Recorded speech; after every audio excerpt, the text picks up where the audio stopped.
Hi, what rights do children have in public education? I'll talk about this in this first episode of Emily Explains. Welcome to Emily Explains Education, where I explain what's really going on in public schools. I'm Emily Sherwood. For information about education rights and more, please click the subscribe button and hit the bell to be notified when I post a new video. In the United States, every child is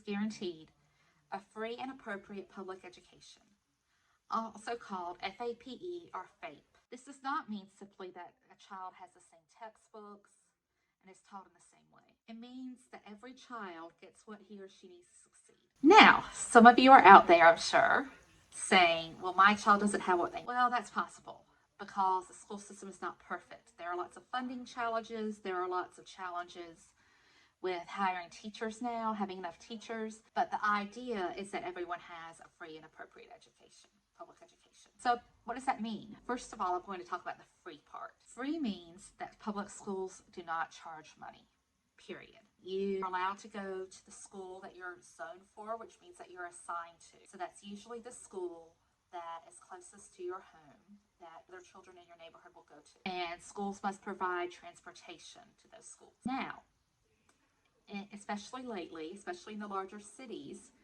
there are some cases where schools will charge tuition for special schools. For example, if you decide that you want to go to maybe a magnet school, a school that's not your neighborhood school, they may charge something. Or if you decide that you don't like your regular school that's in your neighborhood, you want to go to a school maybe in another school district a few miles away, you may have to pay a fee for that. That is legal. But every child can go to their local neighborhood school without paying. Now, sometimes schools, especially in the South, will charge fees for extra things. For example, technology, that's a big one they often charge fees for.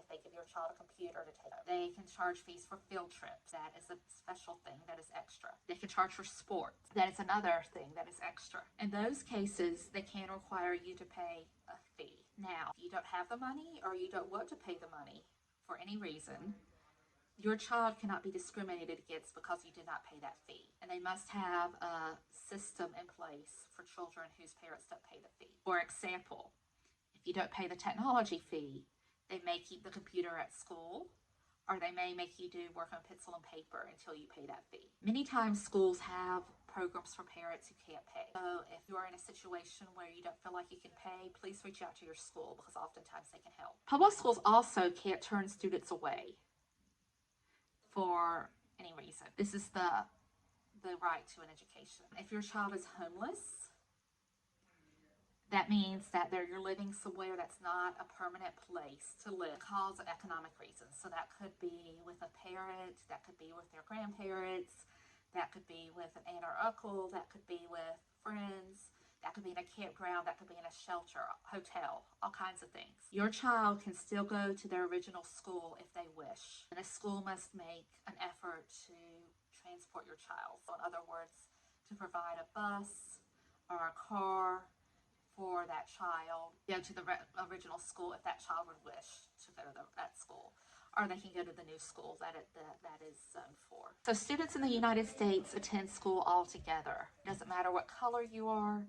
It doesn't matter where you come from. Everyone goes to school together. And that started in 1954, the very famous court case called Brown versus Board of Education. Also, a court case called Plyer versus Doe in 1982 stated that students cannot be discriminated against based on immigration status. So what that means is if you are a parent who you or your child does not have paperwork to be in the United States, that does not matter.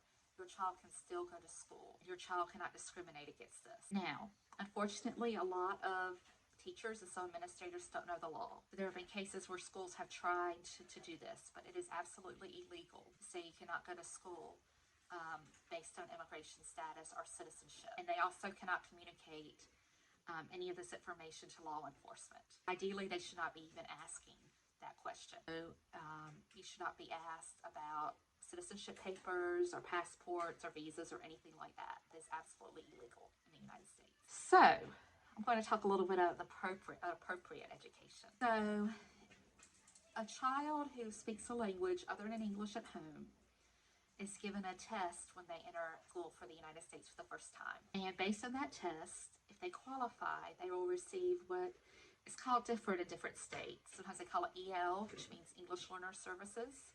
ESL, English as a Second Language Services. ESOL, English for speakers of other languages. Or ML, which is multilingual learners. Those are all the same thing. Those are services to help children to learn English so that they can succeed academically and in the United States. And that must be offered. And it does not matter if the school's big, if it's small, if they're the only student, if they're rural, urban.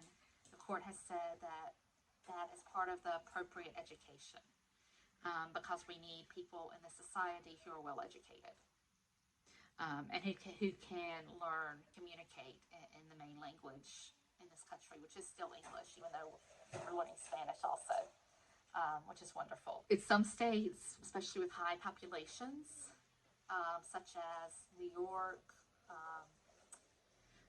Ohio, believe it or not, has a really good program. California, they may have what's called bilingual education. And the goal there is for students to learn how to speak both languages fluently. And many times they will have both native English speakers and native speakers of another language. It's often Spanish, but there's sometimes Chinese and other languages. And the goal there is that everyone learns equally, and that is a wonderful opportunity. Fortunately, it's generally only found in a handful of states at this moment, in a handful of cities. But in any case, children who speak a language other than English will receive some kind of English services. The other part of appropriate that you hear a lot about is for students with disabilities. So, the IDEA Act, Individuals with Disabilities in Education Act, was in 1775,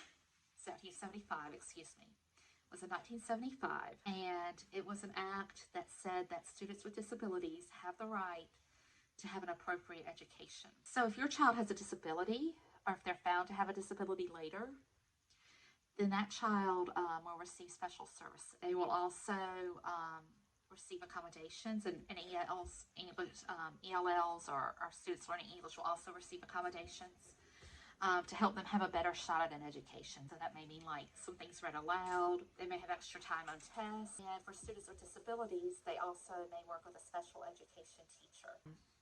So this can vary. Students may just see a teacher for a few minutes a day, may not see a teacher at all, may just have accommodations if there's a very mild disability. It's a severe disability like deafness or blindness, that may mean going to a different school where they have resources to help your child. Or it may mean being in a classroom with students with severe disabilities. But most students in the United States with disabilities learn in the same school, in the same class as other students, but they get extra help. We call it the special education system. Now, what happens when a student does not get a free and appropriate education, when the law is not being followed? The first thing to do is to talk to the student's teacher or administrator. Especially in the case of LL students, students learning English. Unfortunately, even some administrators don't know the law. They have not had a lot of education about working with students from different backgrounds, or maybe they're a little older and the laws were different when they started. But the first thing to do is talk to your teacher or your principal. If that doesn't work, you're going to go to the district office, and there should be someone there who's an officer of civil rights. Usually if you go on the district's webpage, it's on that first page. At the very bottom, they'll say, contact this person if you have any questions about civil rights or you believe your civil rights are not violated. Civil rights means rights that all students have,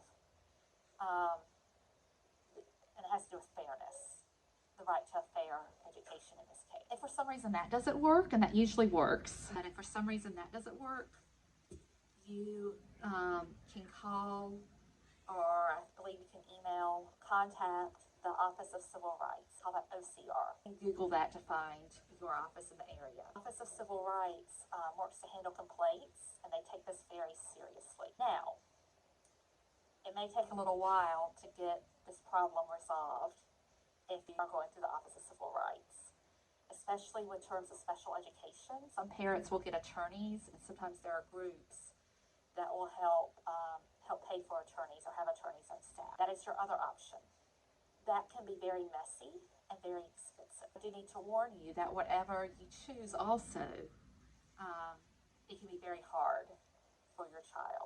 life harder. Now, the schools still cannot discriminate against your child if you make a complaint or if you call an attorney, and that's by law. So if something happens and they say, we don't like your child, we don't want to deal with this, that is very illegal also. So I hope this was very meaningful for you and helpful. This is the first episode of Emily Explains Education, and in the next one, I hope to go into more detail about English language learners and their rights. If you like this, click subscribe and the bell to be notified when there are updates. I'm also putting in the description box a link to some more information about me and my services. I have a book for middle grades readers who are struggling or maybe new to the country, and I also have education services that may be of interest to you. Thank you, and until next time, keep learning.